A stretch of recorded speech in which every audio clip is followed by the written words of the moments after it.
5 years. Good evening. I'm Glenn Mills. Emily Flores has the night off. Thanks so much for joining us. We do appreciate it. We begin with some shaken airline passengers who had a scary landing in Salt Lake City last night. A Delta flight's first attempt at landing was abruptly cut short. ABC4's Annika Johns live from Salt Lake City International Airport tonight with reaction from passengers on that flight and what Delta is saying went wrong. Annika. Delta Flight 683 was on its way to the Salt Lake Airport and was about to land before it suddenly went back up into the air, making passengers confused and terrified.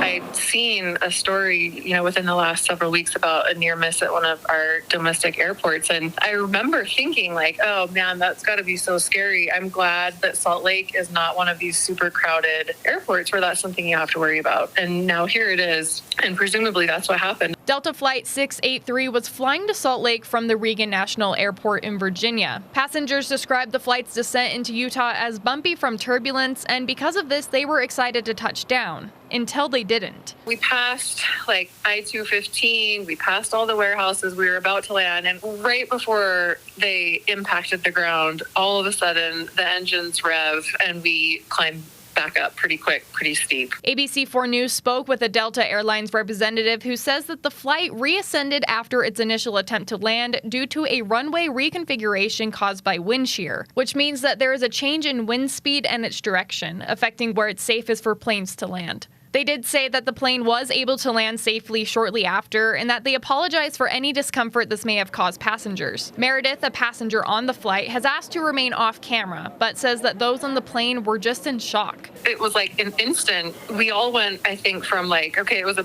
turbulent kind of approach. We're glad to be about to land. We're anticipating the wheels down to all of a sudden the scenario just drastically changed. And so there wasn't any noise or yelling. It was actually very oddly quiet. I think we were all just sort of holding our breath what the heck is happening and what is going to happen.